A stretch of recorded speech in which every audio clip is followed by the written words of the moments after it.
Hey guys, welcome to Dr. G Medical Examiner. This show uses actors, so the autopsies aren't real. This woman in particular was sad. She just looked like a sweet grandmotherly type. I love that she said that.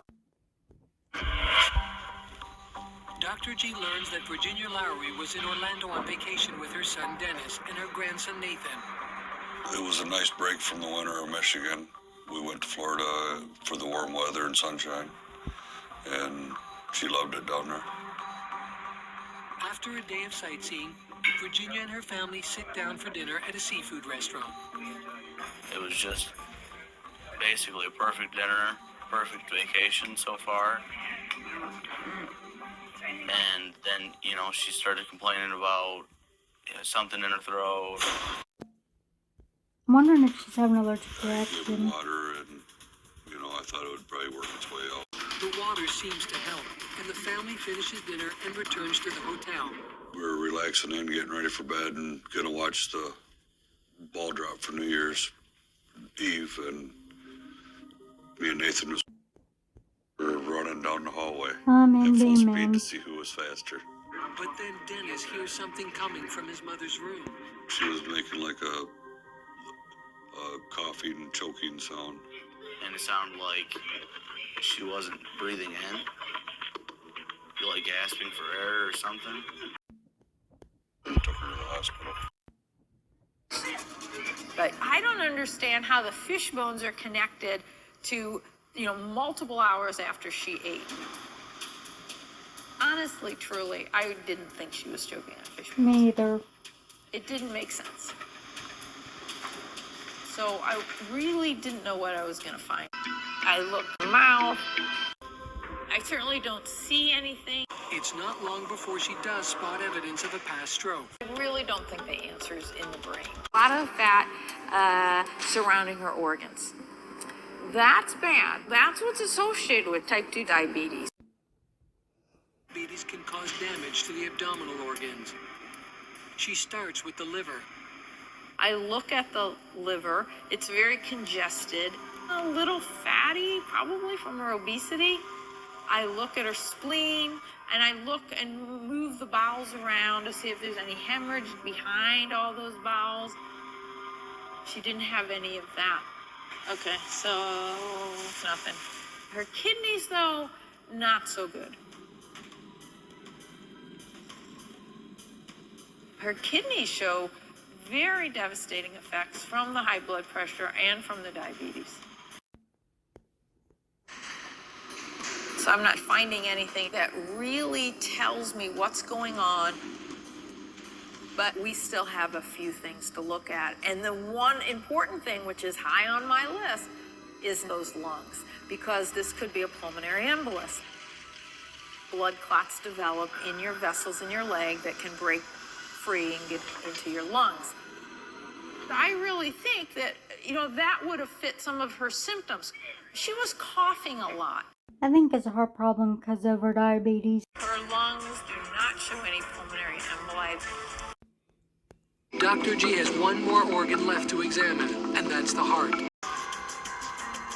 G's first glimpse of the heart confirms her suspicion that there is something wrong there. There's clearly a lot of fat on the outside of her pericardial sac, which you don't see very often except when really obese people.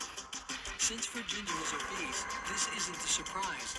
But what she finds next is... It's a cardiac tamponade. That's a cardiac tamponade. The thin membrane that surrounds the heart, the pericardial sac, is filled with blood. Pressing on her heart. When that happens, her heart can't pump. It can't expand to get blood in it. So there's forces on the outside of the heart keeping it from expanding. See it? Ooh, what's that? It's about a ½ inch tear through the muscle, causing the blood to come out the left ventricle and into the pericardial sac. She literally has a hole in her heart. Why does she have a hole? Dr. G dissects the vessels of the heart to find out what caused the hole.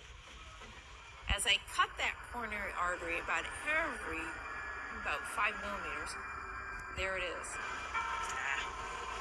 Blood clot that's totally plugged up the artery so no blood can get there. And then that heart muscle doesn't have oxygen going to it, and it starts to die.